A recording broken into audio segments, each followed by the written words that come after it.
నన్ను ప్రేమించే ప్రేమికుడెవరయ్యా, విడనాడని స్నేహితుడా నా మంచి యేసయ్యా.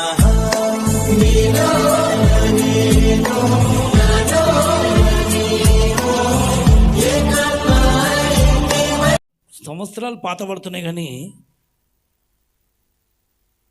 కొత్త కొత్తవి వస్తున్నాయి. ఎందుకు ఇంత త్వరగా వస్తున్నాయి? దేవుని సమయం వేగరమవుతుంది. మనం అనుకుంటున్నాము ఎందుకు ఇంత త్వరగా దినాలు గడిచిపోతున్నాయని. మనుషులకు సమయం అయిపోతుంది. ఇప్పుడు రాను రాను సమయం అనేది త్వరగా ఇప్పుడు సూర్యుడు తిరుగుతూనే ఆల్రెడీ సెకండ్స్ తిరుగుతున్నాయి. మనకు అనిపిస్తుంది అయ్యా సేమ్ అని, కానీ ఆ సమయాలు మీకు తెలుస్తున్నాయి ఎంత ఫాస్ట్గా అవుతుంది. ఎందుకు? సమయం త్వరగా గతిస్తుంది, సమయం వేగిరపడుతుంది.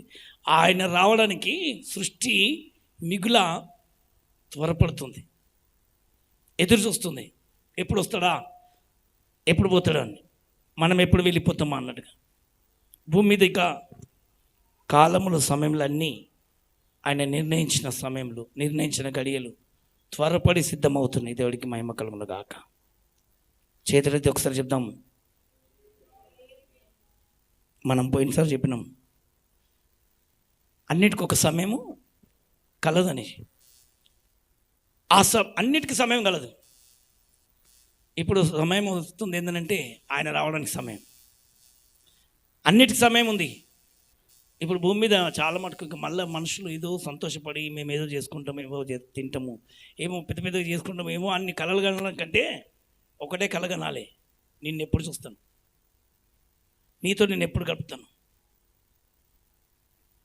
భూమి మీద ఆయన రాకడ లేట్ అయితే, ఒకవేళ భూమి మీద మనం వెళ్ళడం లేట్ అయిపోతే మీరు అనుకున్న కార్యాలు త్వరగా నా ఇంట్లో జరిగిపోతాయి. ఒకవేళ మాత్రం మనం సిద్ధపడవలసింది దేని గురించి ప్రత్యేకంగానంటే ఆయన కొరకు మాత్రమే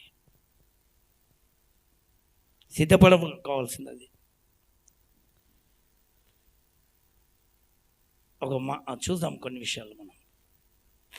అదే 81వ కీర్తన 15 వచనం చదువుతాం. యెహోవాను ద్వేషించువారు చాలా మంది ఉంటారంట. ఎవరిని ఏం చేసేవారు?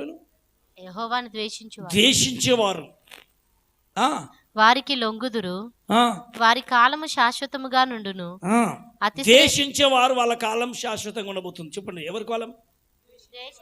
అదేంది? ద్వేషించే వారి కాలం అంట ఉంటారు, వాళ్ళ భూమి మీద ఉంటారు. ఎవరు? తిట్టే వాళ్ళే ఉంటారు. అది చూడు, మీ పిల్లలు ఎట్లా పోతుంది తొందరగా, మీ వాళ్ళకి ఏమవుతుందో. ద్వేషించేవారు భూమి మీద వాళ్ళ కాలం ఎప్పటికుంటుందంట. కాలం ఉంటారు, కొన్ని రోజులు కాలం ఉంటుంది. మనం ఎందుకంటే ప్రేమించే వాళ్ళు వెళ్ళిపోతారు. ఎందుకని అన్నాడు, ప్రేమిస్తావా అని అడుగుతాను. ఏం చేయాలి? నన్ను ప్రేమించేవారు నాతో ఉంటారు, ద్వేషించేవారు.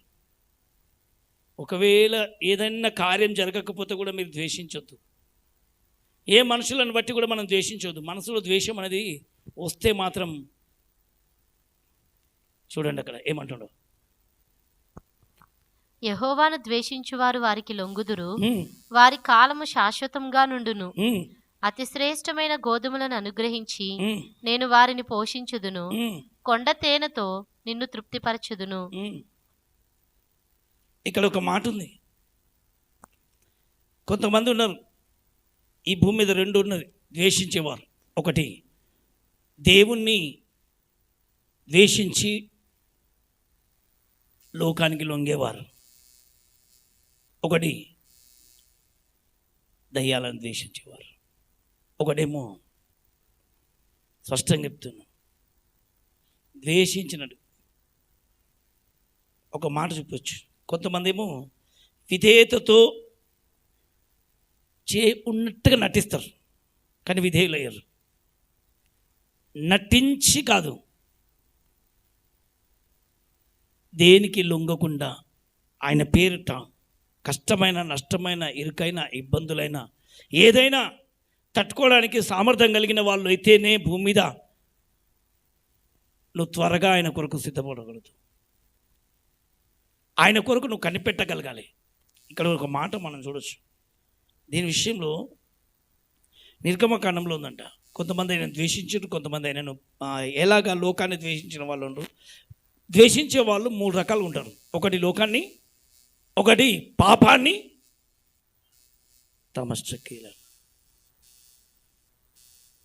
ఒకలేమో విధేయులై మారిపోతారు. దేవునికి విధేయత చూపించి ఆయనకు లొంగే వారికి మాత్రం కొండ తేనెతో దేవుడు తృప్తిపరచబోతున్నాడు.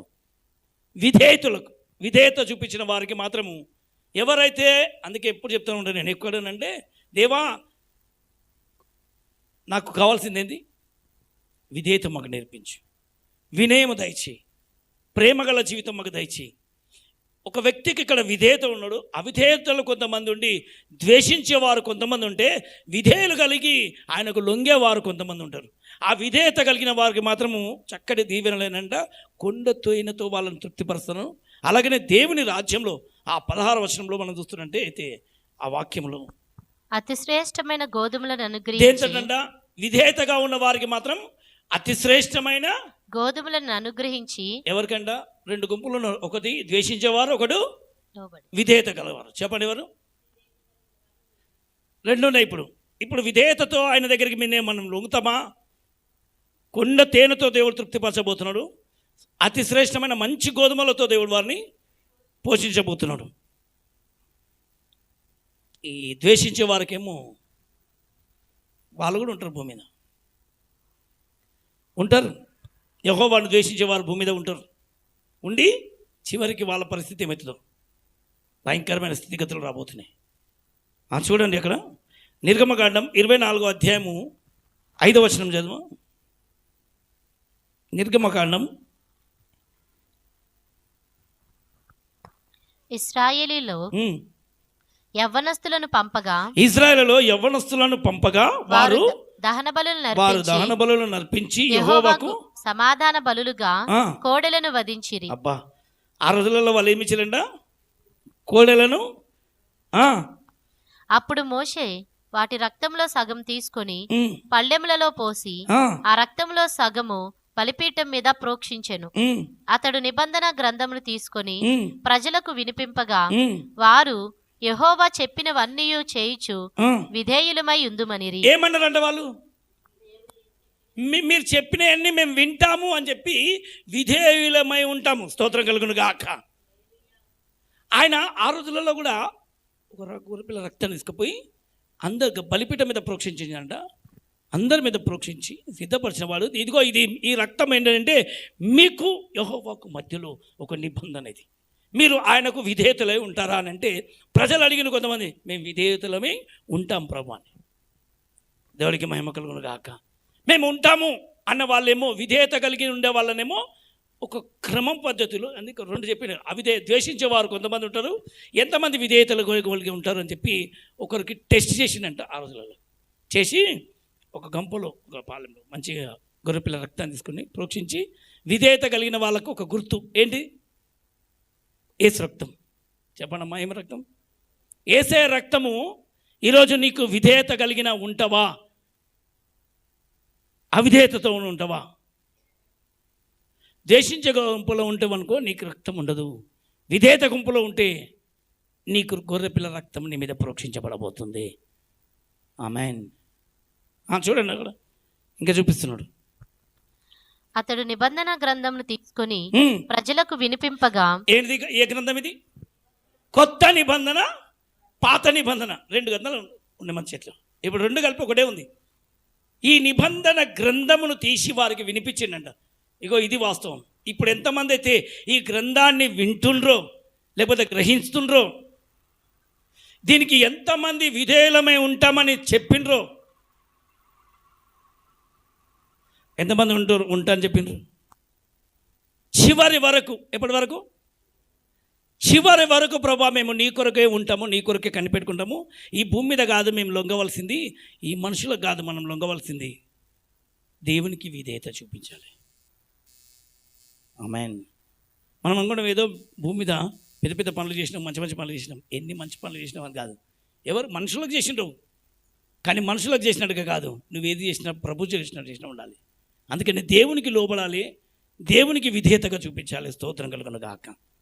దేవునికి మాత్రమే ఘనత ఇవ్వాలి, దేవునికి మాత్రమే మహిమ. వాళ్ళందరూ ప్రజలు అప్పట్లో చెప్పిండ్రు ఏమనంట, అప్పుడు స్పష్టంగా చెప్తున్నాం, అతడు నిబంధన గ్రంథమును తీసుకొని ప్రజలకు వినిపించగా వారు యెహోవా చెప్పినవన్నీ చేయుచు విధేయులమై ఉందుమనిరి. అప్పుడు మోషే రక్తమును తీసుకొని ప్రజల మీద ప్రోక్షించి, ఏం చేసిందంట, ప్రజల మీద ప్రోక్షించి, ఇదిగో ఈ సంగతులన్నిటి విషయమై యెహోవా మీతో చేసిన నిబంధన రక్తము ఇదే యేసు రక్తానికి అప్పుడే విధేయత చూపించాడు. స్తోత్రం కలుగును గాక. రక్తానికి విధేయత ఇదే. మీరు చేసిన నిబంధన ఏమన్నారు, ఇదిగో మేము. అందుకని యేసయ్య దగ్గరికి రావద్దు, వస్తే ఆయన కూడా కొన్ని నిబంధన పెడతాడు. ఇగో ఈ రక్తంకు మాత్రమే నేను నిబంధనగా ఉండబోతున్నాను. Praise the Lord. సాక్షిగా ఉన్నది ఎవరనంటే పరిశుద్ధాత్మ దేవుడే. నీ అంతరాత్మ ఈరోజు నీతో చెప్తుంది, నువ్వు నమ్మకంగా ఉన్నావా లేవా. యేసు రక్తము నీ ఒంట్లో ఎంతవరకు పనిచేస్తుంది, యేసయ్య రక్తము నీ ఇంటి మీద ఉందా, నీ ఒంట్లో ఉందా, నీ లోపల ఉందా. ఉంటే క్రీస్తులాగా ప్రవర్తిస్తున్నామా, క్రీస్తులాగా ప్రవర్తించకుండా అవిధేయుల పిల్లలాగా ఉంటున్నామా, విధేయుల వరే మనం ఉండబోతున్నామా. యేసయ్య రక్తం తాగుతున్నాం, యేసయ్య రక్తం నా మీద ఉంది, యేసయ్య రక్తం ప్రతి నెల తాగుతున్నాం కదా మేము ముందుగా. కానీ అదొక నిబంధన రక్తం. అదేనిదమ్మా, దేనికి, ఏమని నిబంధన, మేము నీకు విధేయులమై ఉంటాం. చెప్పండి ఏమంటారు.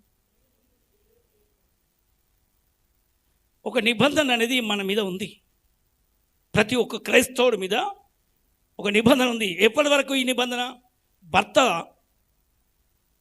భార్యను పెళ్లి చేసుకునేటప్పుడు ఒక నిబంధన చేస్తాడు, చివరి వరకు, నా ప్రాణం పోయే వరకు నువ్వు ఉన్నంత వరకు నేను నీతోనే ఉంటాను, అలాగనే నీ ప్రతి అక్కర్లు నేను తీరుస్తానని భర్త భార్యకు ప్రమాణం చేస్తాడు. భార్య కూడా భర్తతో ప్రమాణం చేస్తాడు. కష్టాల్లో, కన్నీళ్ళు, దుఃఖంలో, బాధలో ఎప్పటికీ చివరి వరకు నేను నీతోనే ఉంటాను, నిన్ను వదిలిపెట్టి నేను వెళ్ళను. వదిలిపెడితే దాని అర్థమైంది, ఇది వెలియాలి, లేకపోతే ఇల్లు వదిలిపెట్టి వెళ్ళిపోయింది అనే పేరు చెడిపోతుంది. అలాగా క్రీస్తుతో వదిలి వెళ్ళకుండా జీవితాంతం స్థిరపరచబడి ఆయనతోనే అంటుకట్టబడి ఉండడం. స్తోత్రం కలుగును గాక. ఇది ఒక నిబంధన. ఆమేన్. బాప్తిసం పొందుకున్న ప్రతి ఒక్కరికి ఒక నిబంధన అనేది ఉంటుంది. అందుకే నేను క్రైస్తవులకు ఏంటంటే, ఏందయ్యా వీళ్ళు ఎప్పుడు చూసినానంటే, నేను కూడా భార్య ఒక భర్త ఎలా కట్టుబడి ఉంటుందో నేను కూడా ఒక నిబంధనకు కట్టుబడి ఉండాలి. దేవుడికి మహిమ కలుగును గాక. దేనికి, నిబంధనలో నేను స్థిరపరచబడి ఉండాలి. ఎక్కడైనా ఏ స్థలంలో వెళ్ళినా ఆయనకు పేరు మాత్రమే పెట్టుకున్నాను. ఎందుకంటే తల్లి ఇంట్లో ఉన్నంత వరకు భార్య పేరు, ఆ స్త్రీ పేరు తండ్రి పేరే ఉంటుంది. ఎప్పుడైతే తల్లి ఇల్లు వదిలిపెడుతుందో భర్త ఆధీనంలోకి వచ్చినాక కులగోత్రాలు మారిపోయి ఇప్పుడు నీ గోత్రము ఆయనదే, ఏదేనంటే ఆయనదే. భర్త ఏది ఉంటుందో అదే అక్కడ ఉండేది. అలాగనే క్రీస్తులో ఉన్న వాళ్ళకు కూడా ఇంత ముందు పాత స్వభావం ఉండే, ద్వేషించే స్వభావం, లేకపోతే అవిధేయత స్వభావం. ఎప్పుడైతే క్రీస్తులోకి వచ్చినామో విధేయులుగా మారిపోయి నిబంధన జనులుగా మారిపోయినాం. చెప్పండి, జనులు నిబంధన జనులుగా ఆయనతో అంటుకట్టబడి స్థిరపరచబడాలి. ఆమేన్. ఆ నిబంధనకు మళ్ళీ తిరిగి కట్టుబడి ఎవరైనా మళ్ళీ లేదు, నా భర్త ఊరుకోడు, ఆయనని చెప్పాలి. ఎక్కడైనా వెళ్తాడు, ఆయనని అడగాలి. నేను భార్య బాధ్యత ఏంటి, ఎక్కడైనా వెళ్ళాలంటే ముందు ఆగు, నేను అడిగేసి వస్తా. నా యజమానుని నేను అడిగేసి వస్తా. నా యజమానుడు రమ్మనంటే వస్తా. ఒకవేళ ఆయన పిలిచినప్పుడు రాకపోతే కిరీటం కింద పడిపోతుంది. పోయినసారి చెప్పిన ఎస్తేరును రాణిగా చేయడానికి కారణం ఏంటంటే, ఎస్తేరుకు ముందు ఎవరుండే, వస్తీ. ఆయన పిలిచినప్పుడు వినలేదనంట. నువ్వు భర్తకు లోబడని స్త్రీలాగా నువ్వు ప్రవర్తిస్తే అవిధేయత నీకుంది కాబట్టి నీ కిరీటం పెట్టుకునే అధికారం నీకు లేదు, నా కిరీటాన్ని నీకు మోసే అధికారం నీకు లేదు. అందుకని విధేయతతో ఉంటావా, కట్టుబడి ఉంటావా, లోబడి ఉంటావా, నీ తల మీద కిరీటం ఉంటుంది. అనేకుల ఎదుట ఇదిగో నా నిబంధనలో నేను చెప్పిన మాటకు లోబడుతూ నా చెప్పినట్టుగా నేను 100 మందిల ముందు పిలిచిన రావడానికి సిద్ధంగా ఉంది, సంకోచితంగా లేకుండా సిద్ధంగా ఉంది. కాబట్టి ఈమె తగిన యోగ్యురాలని చెప్పి ఎస్తేరును ఎన్నుకున్నాడు. ఒకరు రాకపోతే వెంటనే ఆ స్థానం కింద పడిపోతుంది. తెలుసు, ఉన్నది అనుకోవడము అది పొరపాటు, అది భ్రమలో ఉంటారు. ఎక్కడ ఉంటారు? అదే దానికంటే ప్రసంగిలో చెప్పిండు 100 మంది పిల్లల్ని కానీ పెద్ద పేరు ప్రతిష్ట ఉన్నా చివరికి ఏది లేకపోతే పడిపోయిన పిండంతో సమానం. ఎంత పేరు ప్రతిష్టలు ఉండడం కాదు, ఎంత జ్ఞానం ఉందని కాదు, విధేయత ఎంతవరకు ఉందనేది. ఆ నిబంధనలో ఎంతవరకు ఉన్నామని నువ్వు దేవుని పిలుపునే అందుకోలేని నీవు విధేయతగా నేను దేవునితో ఉన్నానని అనుకోవడము ఏడుదిరా? ఆమె ఇంట్లోనే ఉంది కానీ రాజు మనసులో లేదు. ఎవరి మనసులో? రాజు మనసులో ఎగిరిపోయింది. ఉంది కానీ మనసులో లేదు. అలాగనే ఉన్నామా అని కాకుండా ఉన్నాము, మనసులో ఉన్నామా, ఇంట్లో ఉన్నామా? రాజు ఇంట్లోనే ఉంది కానీ రాజు స్థానంలో లేదు, రాజరిక స్థానంలో లేదు. మనం నిలబట్టుకోవాల్సింది ఏంటంటే విధేయత అంటే అర్థం ఏంటంటే రాజుకు అనుకూలంగా ప్రతి క్షణము ఆయనకు దగ్గరగా ఉండడమే. నేను ఏదో పరిచయం చేస్తున్నాను, నేను ఏదో పెద్ద చేస్తున్నాను, నేను ఎంతో మంచిగా అయిపోయినా, నేను అంతా బాగానే ఉన్నా. బాగానే ఉన్నారు, బాగానే ఉంది, కానీ మనసులో ఏమవసరం? ఇప్పుడు దేవుని మనసులో చోటు చేసుకోవాలి. అందుకే అంటే ఎక్కువ మటుకు నేను అందరినీ ప్రేమిస్తున్నా కానీ నన్ను ప్రేమించేవారు నాకు కావాలి. చెప్పాలి, వన్ సైడ్లో కాదు, 2 సైడ్లో. ఆయన ఫుల్గా ప్రేమిస్తున్నాడు, నువ్వెంతవరకు ప్రేమిస్తున్నావు ఆయన?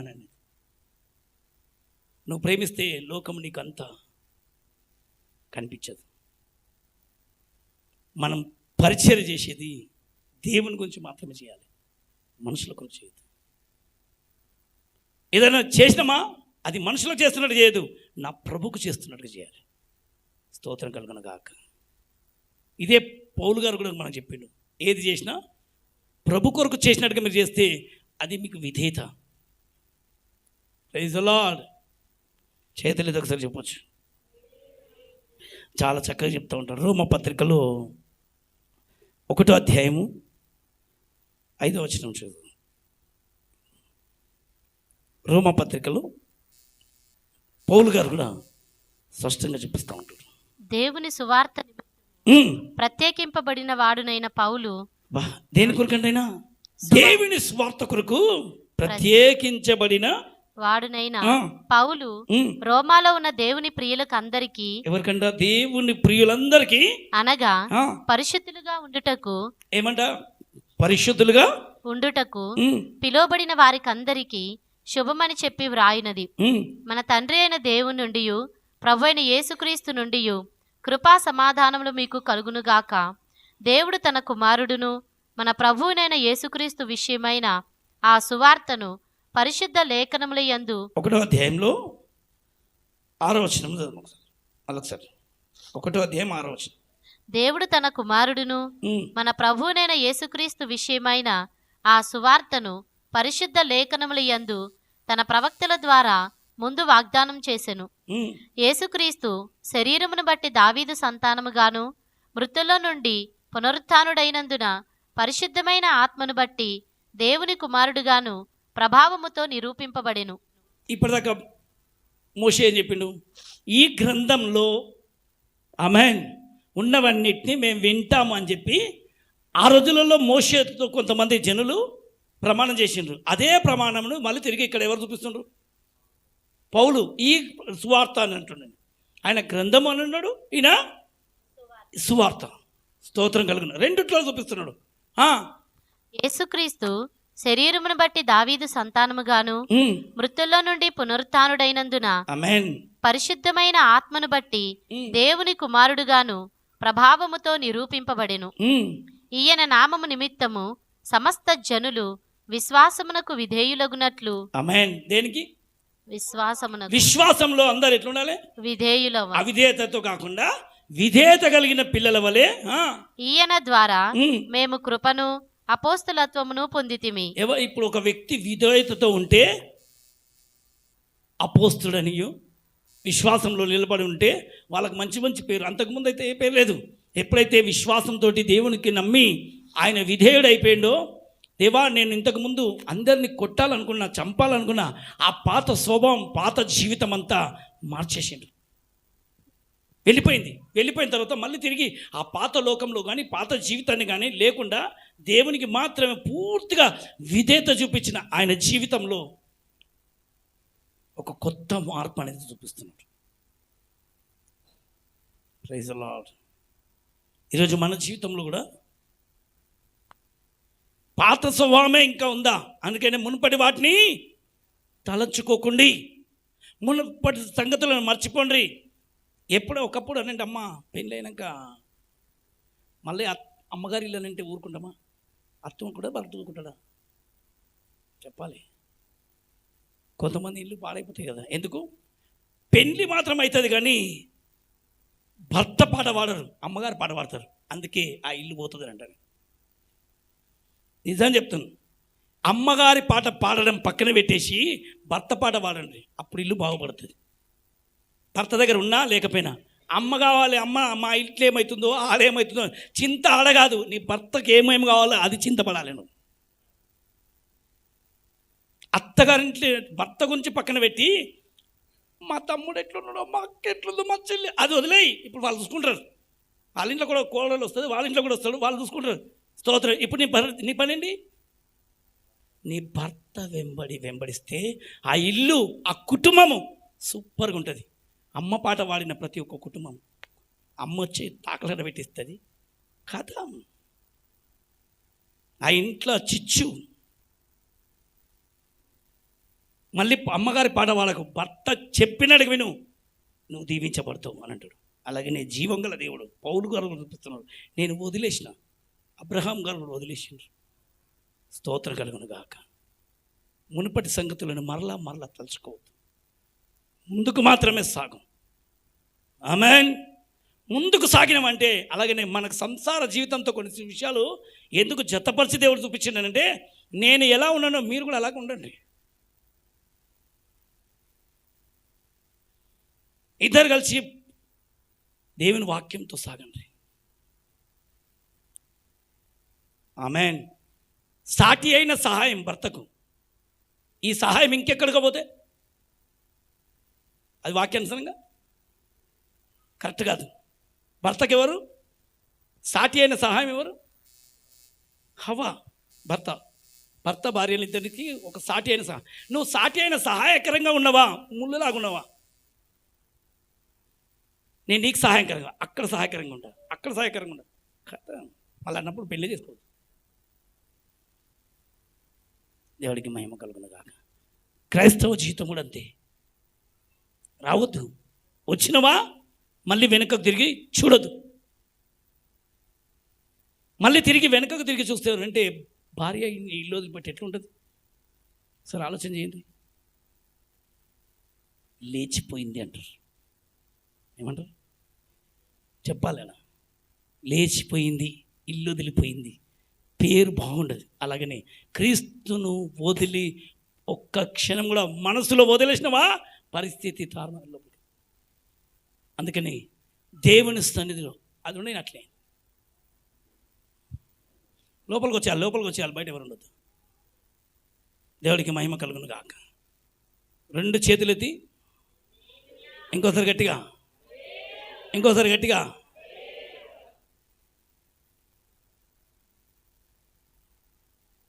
మంచి మాట. నిబంధన జనులు వీళ్ళు. ఎవరే జనులు?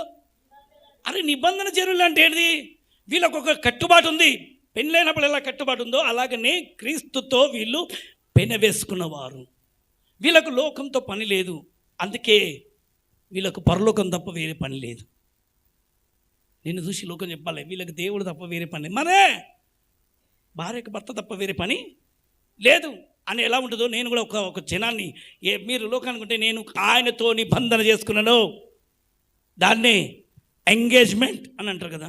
ఒక నిబంధన చేసుకుని మళ్ళీ వచ్చి పెళ్లి చేసుకుంటా అన్నట్టుగా అట్లా నిబంధనతో దేవుడు పూర్తి చెప్పిన క్రైస్తవ జీవితం. ఆమేన్. దాన్ని మనము ఏమాత్రం అవిధేయత లోపల ఉంటే మాత్రము విడవబడడానికి ఏమొస్తుంది చెప్పాలి. విడవబడితే బాగుకోరు. విడవబడితే పరిస్థితి ఏమవుతుంది నేర్పించుకున్నా కదా. ఎస్తేర్ను విడిచేయలే, ఎవరిని విడిచేసిండు? వస్తిని నువ్వు నాకు పనికిరావు. నా మనసులో రాజు మనసులోంచి రాజు పిలిచిండు, రాలే, వదిలేసిండు.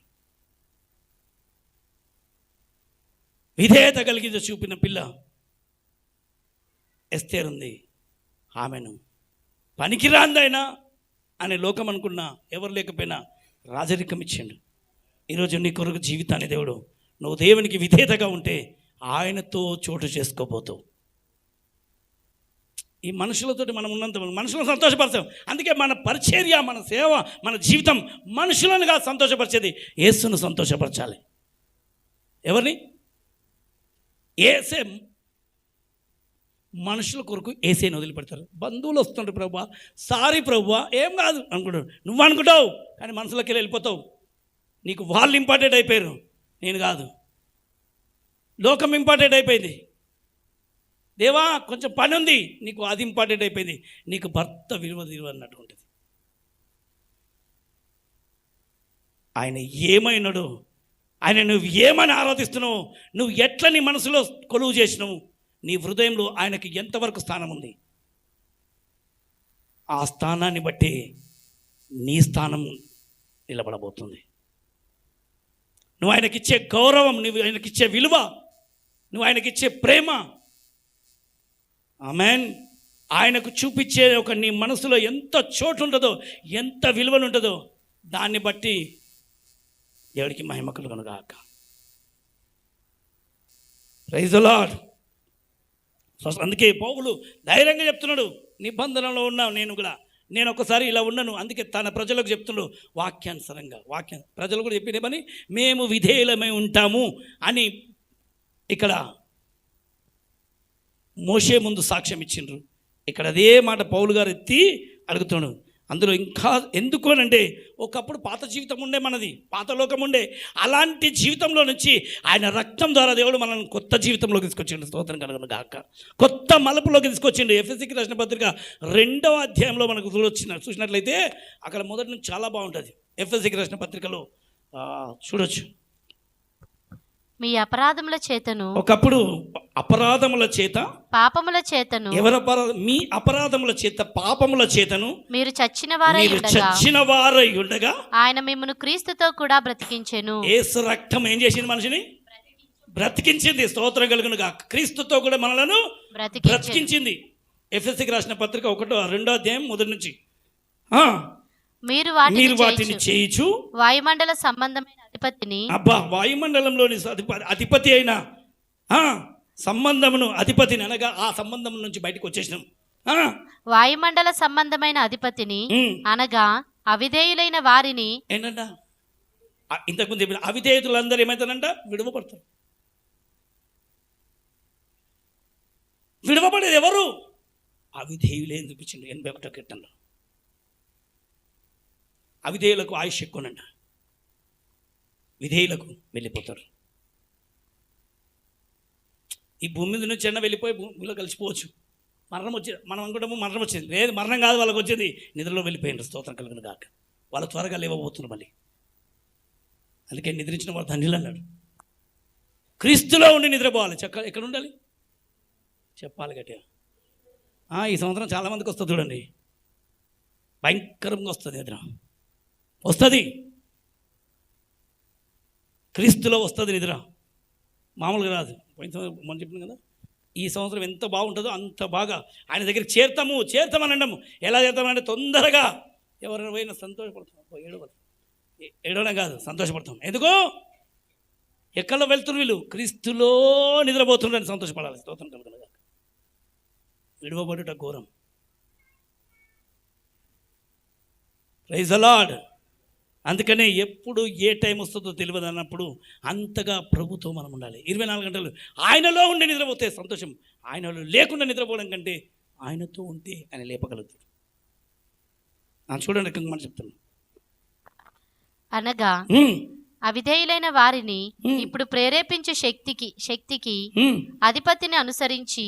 ఏమంటా? ఇప్పుడు ప్రేరేపించే శక్తికి అధిపతిని అనుసరించి ఈ ప్రపంచ ధర్మము చొప్పున మునుపు నడుచుకుంటుంది. మునుపైతే ఈ ప్రపంచ ధర్మము చొప్పున మీరు నడుచుకుంటారు. ఇప్పుడు ఈ ప్రపంచపు ధర్మము చొప్పున మీరు నడుచుకోండి. అప్పుడు ఒకప్పుడు తెలియనప్పుడు పౌలు గారు నడిచిండు, అదే అందుకే దాన్ని చక్కగా రాసుకో. ఒకప్పుడు తెలియనప్పుడు నేను కూడా అవిధేయతగా ప్రవర్తించి ఆ ధర్మం ఎట్లా చెప్తే అట్లనే నేను కూడా వెళ్ళి కొట్టాలి, తిట్టాలి, చంపాలి, కథం చేయాలి అన్నంత ఆలోచన ఉండే. ఎప్పుడైతే క్రీస్తుని ఎరిగిండో వాటిని పక్కన పెట్టిండి. స్తోత్రం కలుగును గాక. నమ్మకమైన పౌరత్వంగా పట్టించండి. ఆమేన్. అందుకే అన్నాడు, స్వార్థ ప్రియులు కానరాని 1000 ఏళ్ల పాలనలో చిత్తశుద్ధి గలవారే పరిపాలించే రాజ్యమది. స్వార్థ ప్రియులు ఆడరాని 1000 ఏళ్ల పాలనలో స్వస్థ బుద్ధి గలవారే పరిపాలించే రాజ్యమది. స్థాపించునే అతి త్వరలో నా యేసు ఆ రాజ్యమును. స్థాపించునే అతి త్వరలో నా యేసు ఆ రాజ్యమును. చిత్తశుద్ధి గలవారే పరిపాలించే రాజ్యమది.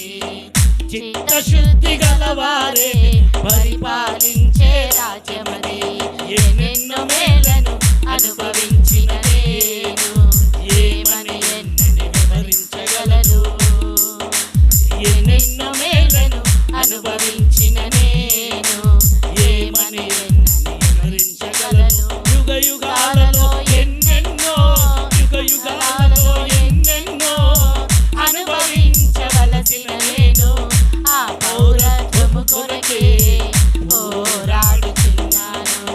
యుగ యుగాలలో ఎన్నెన్నో అనుభవించవలసిన నేను ఆ పౌరత్వము కొరకే పోరాడుచున్నాను. ఆమేన్. చూడండి, ఒకప్పుడు ఉండే పాత జీవితం, ఒకప్పుడు ఉండే జీవితం. ఒకప్పుడు తల్లిగారింట్లో ఉండే నడిచింది, ఇప్పుడు భర్త చేయబట్టుకున్నాం, నడవదు అంతే. ఒకప్పుడు పాత జీవితం, ఒకప్పుడు పాత జీవితం ఎలా ఉండే అని చూపిస్తున్నారు అక్కడ.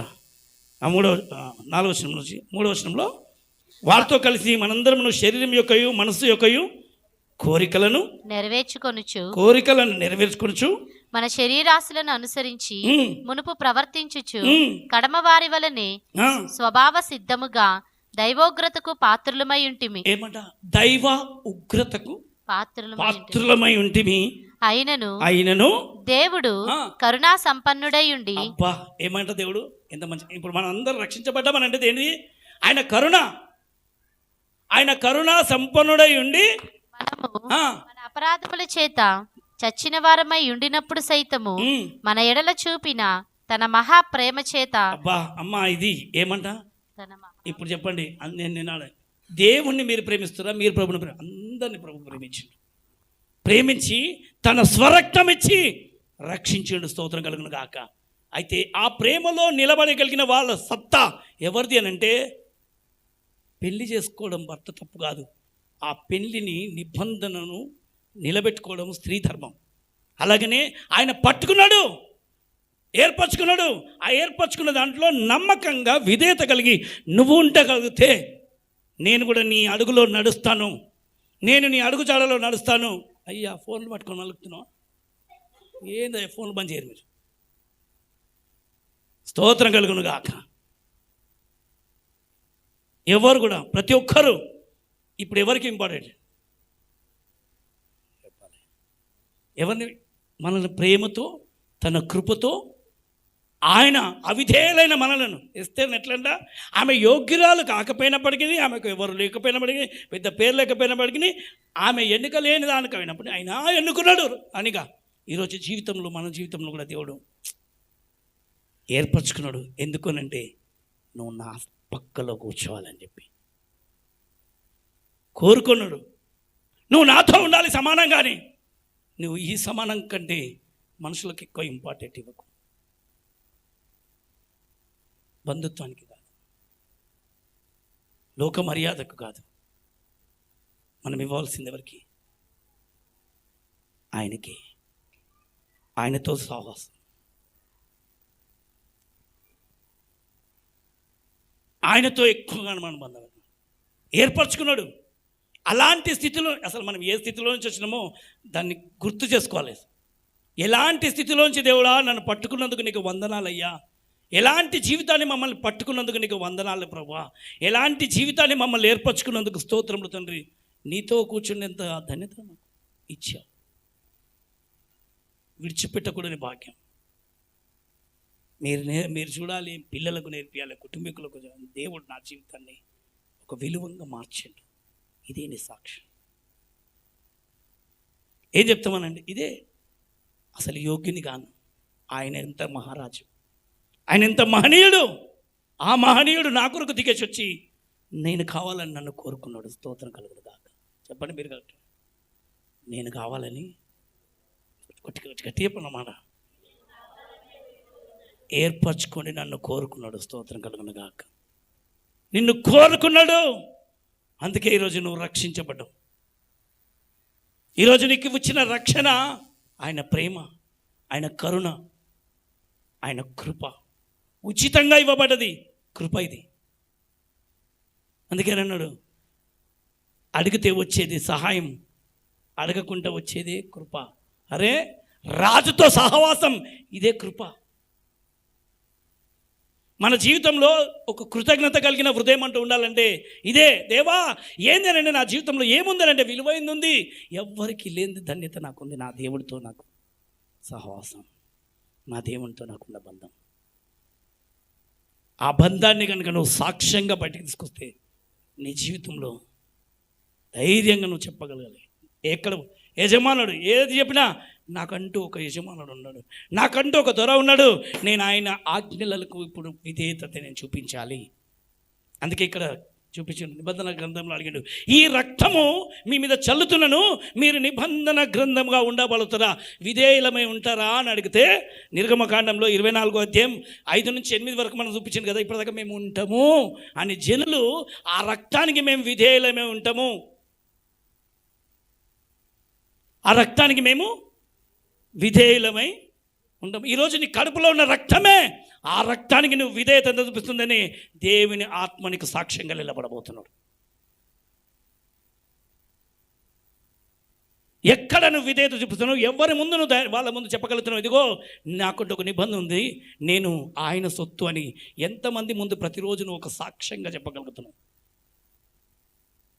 అవకాశం వస్తుంది మనకు అప్పుడప్పుడు. ఏంటంటే అప్పుడప్పుడు వస్తుంది, ఇది కావాలా దేవుడు కావాలా, ఇది అలాంటప్పుడే నీ పరీక్ష, అప్పుడే నువ్వు విధేయత 100 మంది ముందు చెప్పడానికి నోరు తెరిచి గట్టి చెప్పి, ఇప్పుడు నాకు ఒక ఇంపార్టెంట్ పని ఉంది. ఏం పని?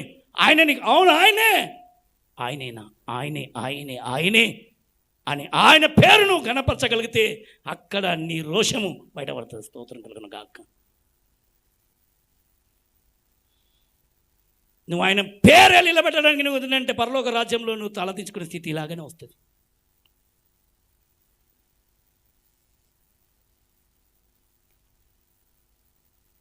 వస్తీ ఈరోజు నేను ఒక విందు సిద్ధపరిచిన, ఆ విందులో నిన్నే చూపించాలనుకుంటున్నారా, నీ గురించి ఆ విందు నీ కొరకే అనేకుల ముందు నీ స్తోత్రం నిన్ను చూపించాలి అనుకుంటున్నప్పుడు కొన్ని వందల దేవదూతల ముందు, కొన్ని మనుషుల ముందు బాహాటంగా దేవుడు చూపించుకుంటున్నాడు.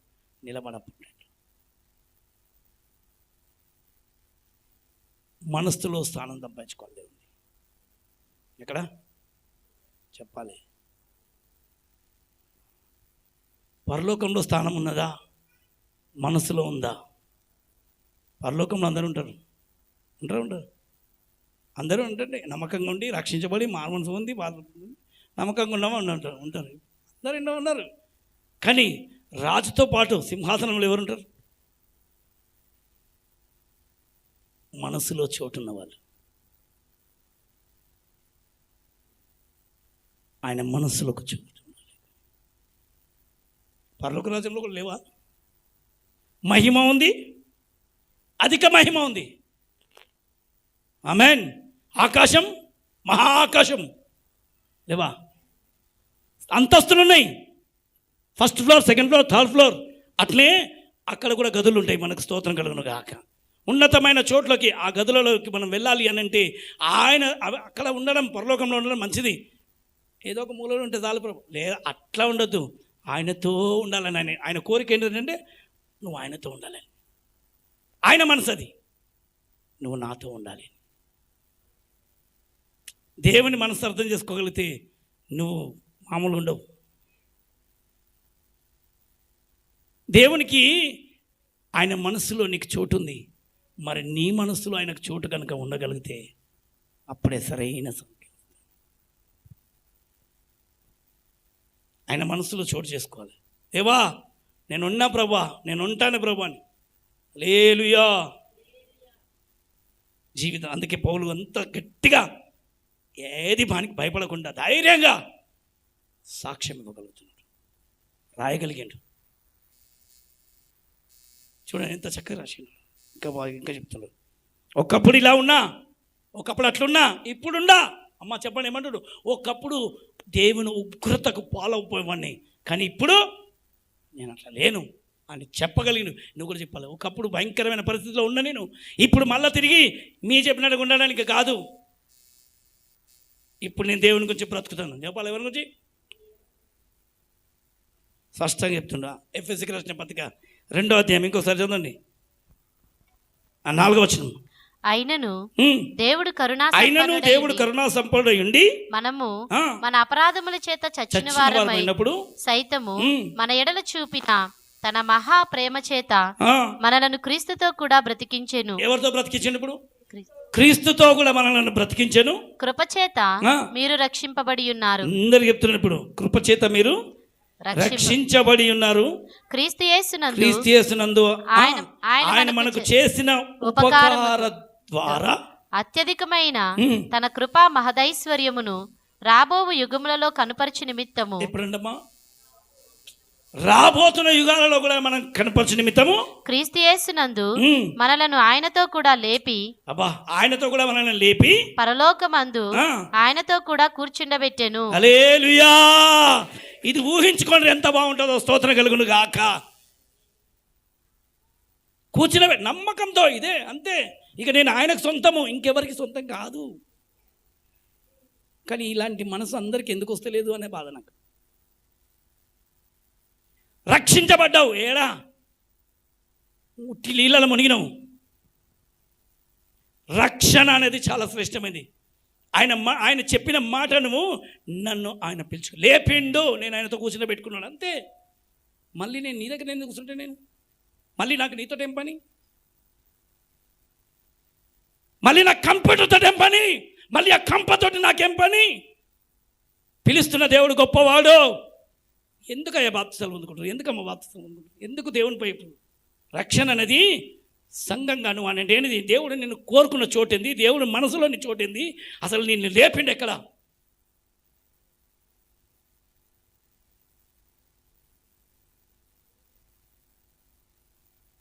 నేను అడిగిన 14 గంటల స్తోత్రాలు జరిగింది. 12 గంటలు నీకు ఓపిక లేదు, స్తోత్రాలు చేయడానికి ఓపిక లేకపోతే 12 గుమ్మల పట్టణంలోకి ఎలా ఎంట్రీకి అయిపోతావు? పొద్దున వచ్చిన వానికి కూలి దొరుకుతుంది, మధ్యాహ్నం వచ్చిన వానికి దొరుకుతుంది, 3 గంటల వచ్చిన వానికి దొరుకుతుంది, 4 గంటల వచ్చిన 5 గంటల వచ్చిన వానికి కూడా కూలి ఇస్తాడు కదా. నాకు మొత్తమే కూలి అవుతానంటే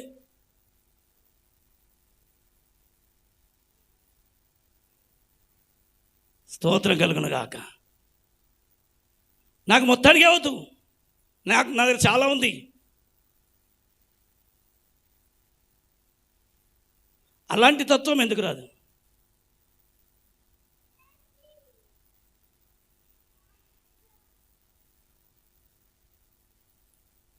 కొండల్లో వస్తే అంటాడు స్తోత్రాలు చెప్పడానికి.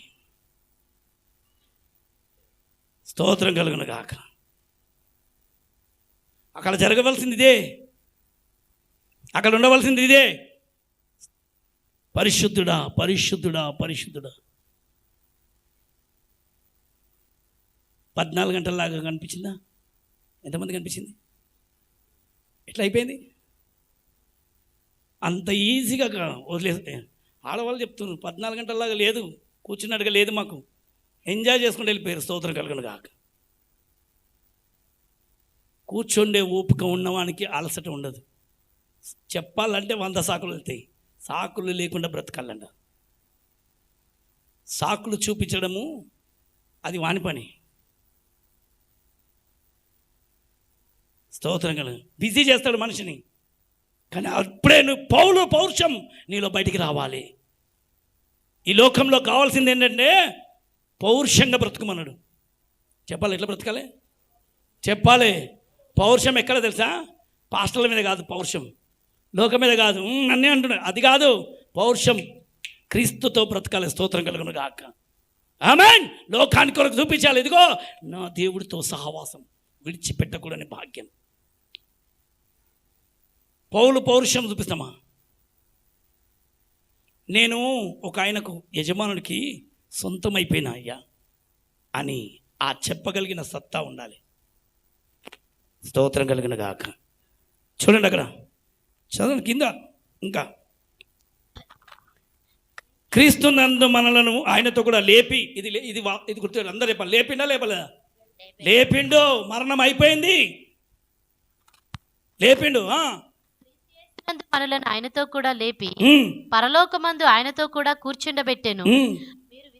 మీరు విశ్వాసం ద్వారా కృపచేతనే రక్షింపబడి ఉన్నారు. ఎంతమంది విశ్వాసం చేత కృపచేత మీరు ఈ సంగతి గుర్తుపెట్టుక రక్షించబడ్డారు. మళ్ళీ రక్షణ లేనట్టుగా ప్రవర్తించొద్దు. నూనె పూసుకుంటే కాదయ్యా, ఆయన మహిమను పూసుకో, సూపర్ అవుతావు. చూడండి, విశ్వాసంలో ఉండు. మీరు విశ్వాసము ద్వారా కృపచేతనే రక్షింపబడి ఉన్నారు. కృపచేతనే మీరు ఇది కృప ఉంది ఆల్రెడీ నెత్తి మీద. కృప అంటే ఏంటిది? రక్షించబడ్డం. అమ్మా చెప్పండి, ఏముంది? రక్షించబడ్డావు. విశ్వాసం అనేది ఉండాలి, అది స్థిరపరచబడాలి. ఇది మీ వలన కలిగినది కాదు, ఇది మనతో వచ్చింది కాదు, దేవుని వరమే. ఇదేంటిది? ఒక వరము నీ నెత్తి మీద ఉంది. స్తోత్రం కలుగును గాక. ఒక వరము నీ లోపల ఉంది. ఆ వరాన్ని పొడగొట్టుకోకు. నేను ఒక వరం అడిగి తిని దాన్ని వెతుకుతున్నా అని దావీదు అడిగి అడిగి అడిగి పొద్దుకున్నాడు. ఈరోజు నీకు ఇచ్చిండు ఉచితంగా. ఆ ఉచితంగా ఇవ్వబడిన వరాన్ని గుర్తుపెట్టగలిగితే బాగుంటుంది. దుష్టుడు ఏందనంటే నీ దగ్గర ఉన్న వరం ఉంది చూడు, దాన్ని దొంగిలించడానికి దుష్టుడు వెంటబడుతుంటాడు. వానికి నీతో ఏం పని లేదు, నీ డబ్బులతో పని లేదు, దేనితో పని లేదు. నీ దగ్గర ఉన్న వరాన్ని దొంగిలిస్తే చాలు, వాడు పెద్ద అయిపోతుంది, వాడు పెద్ద దొంగ. దుష్టుడికి ఏం పని అంటే నీ దగ్గర ఉన్న వరాలు, ఆల్రెడీ నీ దగ్గర ఒక వరం ఉంది, ఏది లేదని అంటారు కదా, విశ్వాస వరం ఉంది. చెప్పాలేమండి? ఇప్పుడు ఉందా లేదా? చెప్పాలి. దాన్ని భద్రంగా, అందుకే నీకు కలిగిన దాన్ని గట్టిగా పట్టుకోమన్నాడు పరిశుద్ధాత్ముడు. నీకు ఉన్నది, నీ దగ్గర ఒక వరం ఉంది, విలువైంది. అది నీకు తెలియకపోతే కష్టంగా ఉంటుంది. నీ దగ్గర ఉన్న విలువైన వరం ఉంది, దాన్ని పొడగొట్టుకోకుండా జాగ్రత్తగా చూసుకో. వాడు ఈ మూల నుంచా, ఆ మూల నుంచా, వెనక నుంచా, పక్క నుంచో వచ్చి ఏదో ఒక రకంగా వచ్చి ఆ వరాన్ని దొంగిలించడానికి వస్తాడు. ఆ వరాన్ని మాత్రం పోనివ్వకుండా జాగ్రత్త చూసుకోవాలి. విశ్వాస వరం అది కృపచేత ఇవ్వబడ్డది. చెప్పండి, ఎవరు తెచ్చిండ్రు? ఈ కృప మనకు ఒక వరాన్ని తీసుకొచ్చి లోపల పెట్టేసిండు. స్తోత్రం. ఆమేన్. ఆ వరాన్ని జాగ్రత్తగా కాపాడుకోవాలి.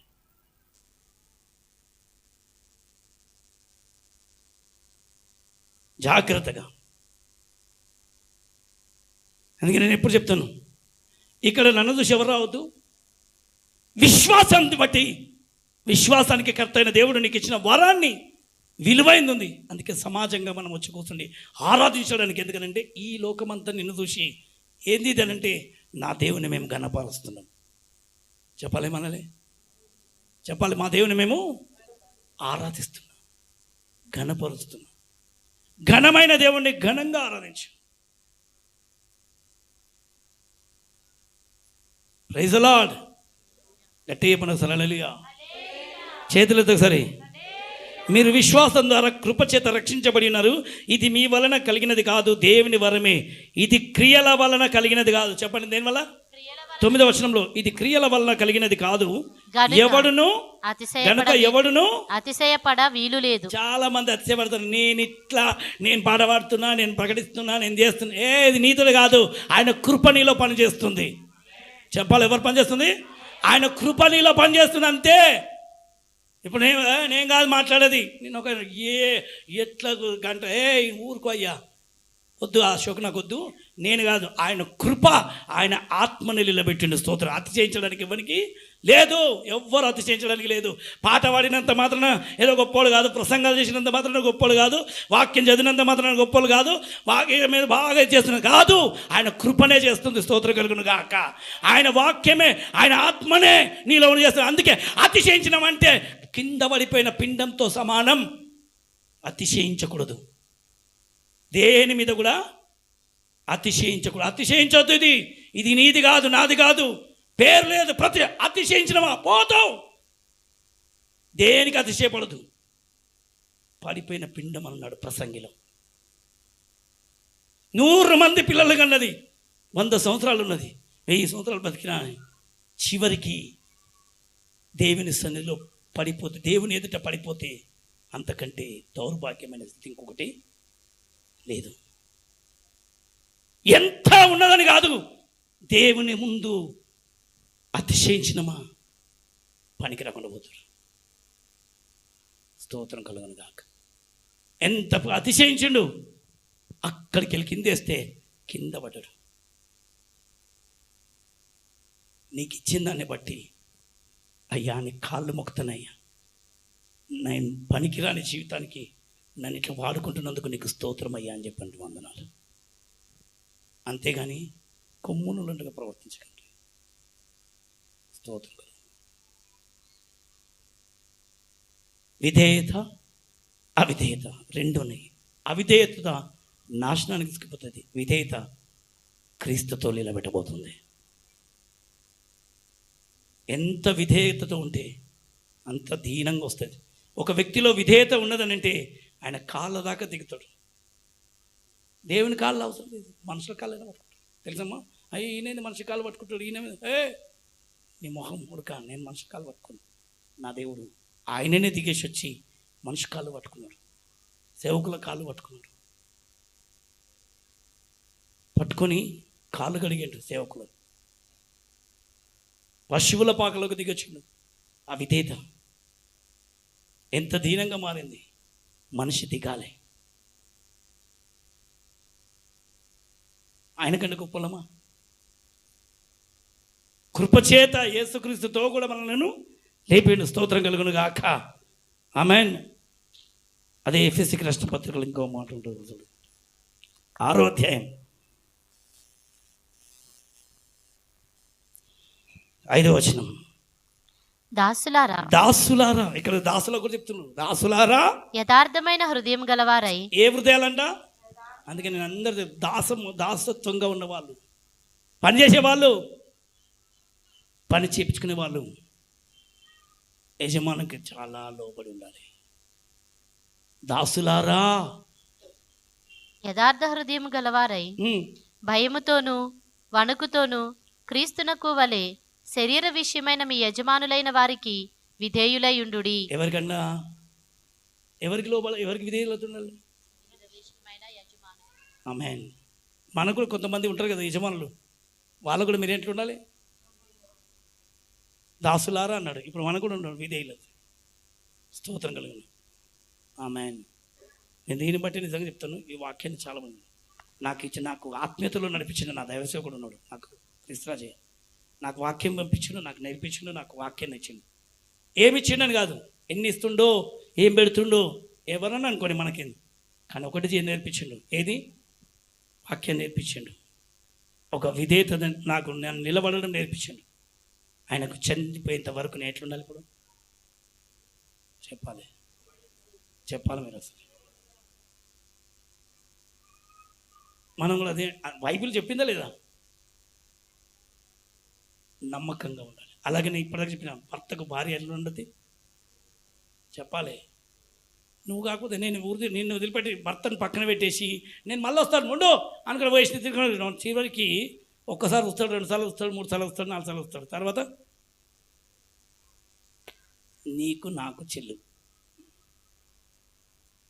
నీతో నువ్వు చూసుకుంటున్నావు, నాతో నేను చూసుకుంటే తెలుసు. ఆయన వెంటనే ఉండి ఆ కాపురాన్ని చక్కబెట్టుకోవాల్సిందే. అలాగనే క్రీస్తు మనకు శిరస్సై ఉన్నాడని చూపించాడు. ఆయనకు వలె మనకు కొన్నిసార్లు ఎందుకు ఈ లోక ప్రకారంగా కూడా చూపించిండు, మన తిరిగి క్రీస్తుతో ఎలా ఉండాలని బంధాన్ని చూపించిండు. ఇలాగ ఉండాలి ఒక బంధము అని చెప్పి మనకు కొన్ని బంధాలను పెట్టిండు.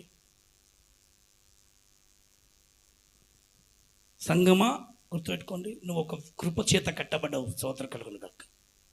నీ లోపల ఒక వరం ఉంది. చెప్పాలి, ఏముంది? అందరు చెప్పాలి. ఆ వరము ఏమాత్రము దుష్టుడు ముట్టుకోకుండా జాగ్రత్తగా ఉండాలి. ఏం చేయాలి? దుష్టుడు ముట్టుకోకుండా. నా లోపల ఒక విశ్వాసం అనేది ఉంది, నాతో దేవుడు ఉన్నాడు అనే నిత్యము. ఒకవేళ చిన్నగా మనుషులు అన్నప్పుడు జరుగుతూ ఉంటాయి కదా, దానికి వెంటనే ఏమనాలి? ఆయన ఒప్పించుకోవాలంటే ఏమని యజమాని ఏం చేయాలి? చెప్పాలి, ఏం చేయాలి? జాలిగల దైవమా, ఇప్పటి నుంచి మనసారా స్తుతింతున్, నీవే దేవుడవు,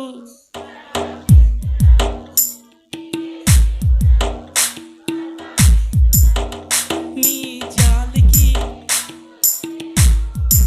అయ్యా, నీ ప్రేమకు ఏమని, నీ జాలికి నీ ప్రేమకు అవి ప్రతిదినము. ఆమేన్.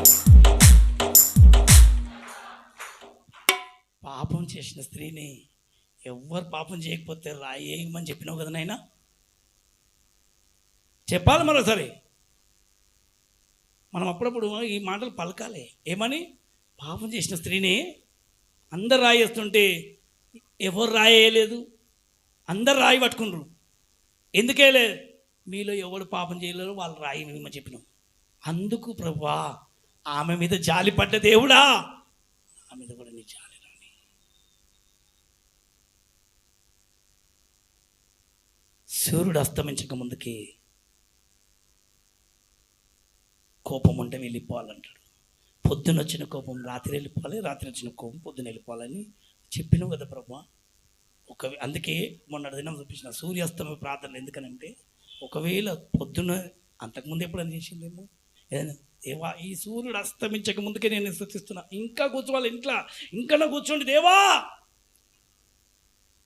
చీకటి పడక ముందుకే నీ కోపం చల్లారిపోనుగాక.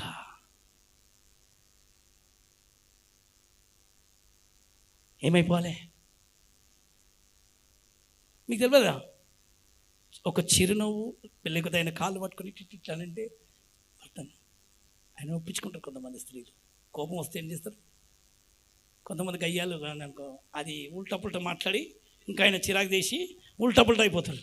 అదే నిజంగా విధేయత కాదు, జ్ఞానం కలిగిన స్త్రీ ఏంటనుకో, ఏం చేస్తుంది? అయ్యా అయ్యా అయ్యా ఏదో ఏదో అయిపోయింది దా అని చెప్పి మళ్ళీ మంచి కూరను పెట్టి మంచి అన్నం పెట్టి ఏం చేస్తుంది? చెప్పాలి. ఇల్లు చక్క పెట్టుకొని భర్త మన కోపం ఉండేది మెల్లగా చల్లార్చుకుంటుంది.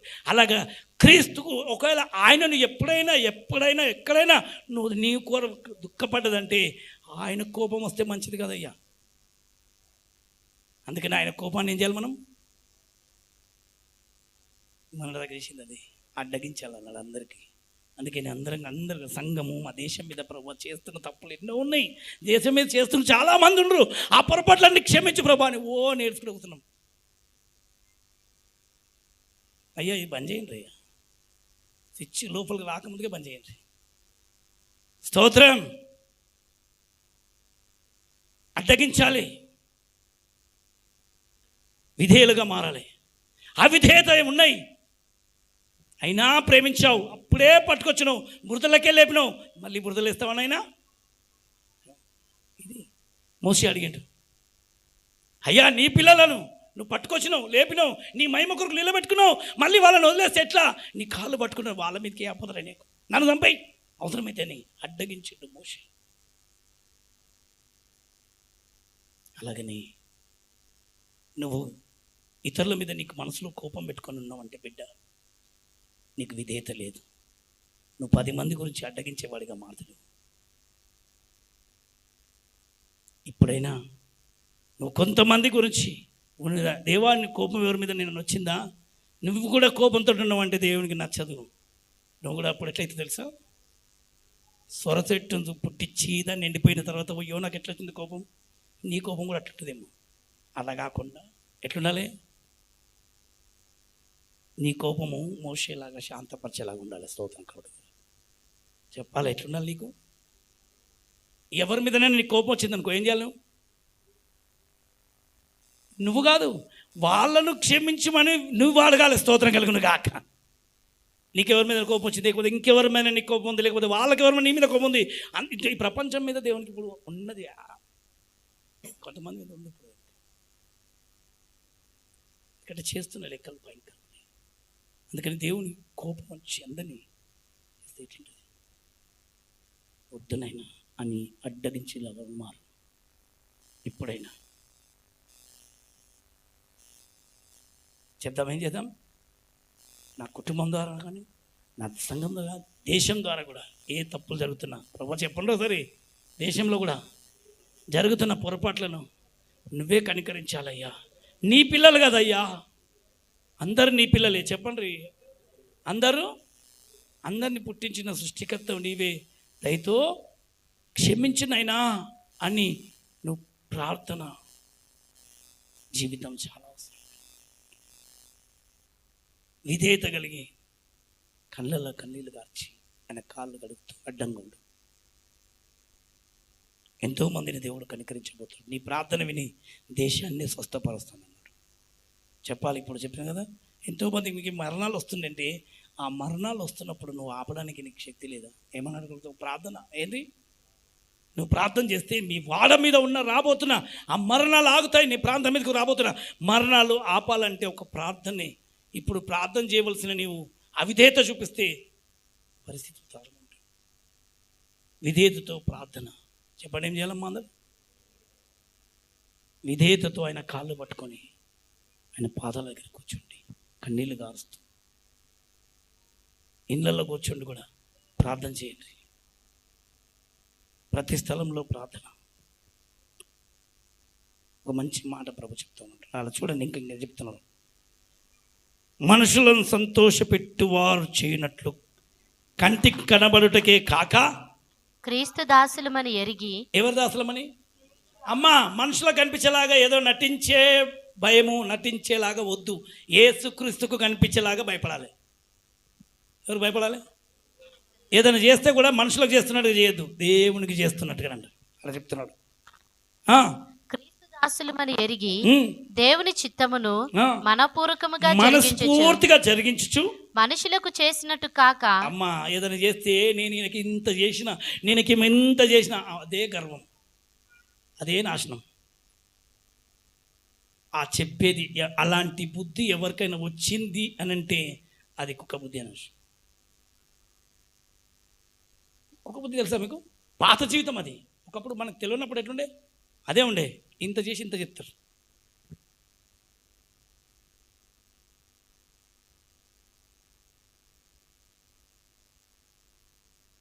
మనుషులకు చేసినట్టుగా చేస్తున్నావు, మంచిదే. అయితే ఏమంటున్నావు? మనుషులకు చేసినట్టు కాక ప్రభువునకు చేసినట్టే ఇష్టపూర్వకముగా సేవ చేయుడి. ఇష్టపూర్వకంగా సేవ చేయండి. దాసుడైనను స్వతంత్రుడైనను మీలో ప్రతివాడును ఏ సత్కార్యము చేయునో, ఏ సత్కార్యము కనుక చేయునో దాని ఫలము ప్రభువు వలన పొందుదునని మీరెరుగుదురు. అలాగే చెప్తుండు. యజమానులారా, మీకును వారికిని యజమానుడైన వాడు పరలోకమందు ఉన్నాడనియు. ఎక్కడున్నాడు చెప్పాలి. యజమానులకు కూడా దాసులకు కూడా ఒక యజమానుడు ఉన్నాడు. మంచి కాపరి, ప్రధాన కాపరి ఆయనే. ఆయనకు పక్షపాతము లేదనియు. ఆయనకేం లేదు? పక్షపాతం లేదనియు ఎరిగిన వారై వారిని బెదిరించుట మాని ఆ ప్రకారమే వారి ఎడల ప్రవర్తించుడి. ఆమేన్. అందుకే చెప్తున్నాడు, పిల్లలను కొట్టినట్టుగా కొట్టండి, సరి చేయగానే ఒకటి చేయాలి. పక్షపాతం లోపల పెట్టుకోవద్దు. అదేమ్మా, ఎవరి గురించి ఏం పెట్టుకోవద్దు చెప్తాలే. ఏదైనా లోపల పెట్టుకున్నావా పరిస్థితి. అందుకే ఆయన కాళ్ళను పట్టుకొని, అందుకే మాటి మాటికి పరలోక ప్రార్థన చేయమని ఎందుకు చెప్తానంటే, ఆ చేసిన ప్రతిసారి మా అపరాధములను అది నిజంగా చేసిరనుకో అన్ని మార్లు క్షమాపణ, అన్ని మార్లు విడుదల. స్తోత్రం కలుగును గాక. ఆమేన్. శుక్రవారం, శనివారం, ఆదివారం 3 రోజులు ఫుల్ ఫాస్టింగ్స్ ఉండాలి. ఏముండాలి? ఏముంటుంది మనకు? చెప్తలే గట్టిగా. ప్రభు భోజనం ఉంటుంది వచ్చే ఇలా. అందుకనే అమ్మ 4వ తారీఖు. అందుకనే ఎట్లుండాలి ఇప్పుడు? ఆయన రక్తానికి విధేయులమై ఉంటాము. చెప్పండి ఎట్లుండాలి? 3 ఫుల్ ఫాస్టింగ్ మాత్రం కాదు, ఒక పూట మానేయండి. ఒక పూట మానేసి ప్రార్థనలు గడపండి, మంచిది. ఉపవాసం లేకుండా, ప్రార్థన లేకుండా ఏదో ప్రసాదం తిన్నట్టుగా కాదు. ఆ రక్తం యొక్క విలువ ఎలా ఉంది అని తెలుసుకొని ముందడుగు వేస్తే బాగుంటుంది. ఆ రక్తం నీ లోపల ఎట్లా పనిచేస్తుంది? పాత జీవితం లాగానే ఉన్నట్టుగా ఉంటే ఇంకా విధేయులమైన పిల్లలాగానే ఉంటారు. కొత్త మనసు రావాలి. ఏ మనసు? పాత మనసు అనేది తీసేయాలి. కొత్త స్వభావం రావాలి. అందరికీ కొత్త ఆలోచనలు రావాలి. స్తోత్రం కలుగును గాక. ఏ స్వభావం? చేతులతో ఒకసారి చెప్పాలి, ఇంకొంచెం గట్టిగా చెప్పాలి, ఇంకొంచెం గట్టిగా. చూడమ్మది మాట కింద వరకు ఉంటుంది. యజమానులారా, మీకును వారికిని యజమానుడైన వాడు పరలోకమందున్నాడనియు. ఎవరికి? యజమానులారా, మీకు వారికిని ఒక యజమానుడు అంటూ పరలోకంలో ఉన్నాడు అని మీరు బాగా చక్కగా గ్రహించాలి. కొలసీలకు రాసిన పత్రిక 3వ అధ్యాయం ఈరోజు నేను అందరూ పంపించినది.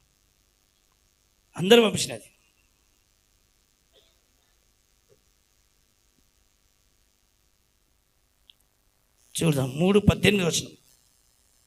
భార్యలారా, మీ భర్తలకు విధేయులై ఉండుడి. అమ్మా ఏందనంట? భార్యలారా, మీ భర్తలకు విధేయులై ఉండుడి. అందరూ చెప్తున్నారు. అందుకే ఇలాగనే ఇది ప్రభువును బట్టి యుక్తమై ఉన్నది. ఇది ప్రభువును బట్టి మీకు చాలా యుక్తమైనది. భర్తలారా, మీ భార్యలను ప్రేమించుడి. ఇది ఇళ్లలో చేయవలసిన పనులు. బావినండి. భార్యలారా, మీ భర్తలను విధేయులై ఉండుడి చెప్పాలి. విధేయత ఎవరు చూపిస్తారు? భార్యలు భర్తకు. అలాగనే సంఘం ఎవరు చూపించాలి? ఆయనకు. మరి చెప్పిన ఇర్మియా గ్రంథంలో చెప్పినట్టు కదా, ఆయన ఎవరు మనకు? అందుకంటే ఆయనకు విధేయత చూపించాలి. ఎలాగనంటే ఆయనకు కూడా మీరు విధేయత చూపించాలి. ఇండ్లల్లో ఉన్నప్పుడు భర్తకు విధేయత చూపించి భర్త ఆజ్ఞలకు లోబడితే విలువ పెరుగుతుంది. పెరగకపోతే విలువ పోతుంది. ఆయన చెప్పిండా? వద్దన ఆగిపో, కూసోమన్నాడు, కూసో, నిలవమని వెళ్ళిపో, రమ్మంటే రా, పొమ్మంటే పో. స్తోత్రం కలుగును గాక. ఇదే మంచిది. అలాగనే క్రీస్తుకు కూడా మనం ఇలాగనే లోబడాలి.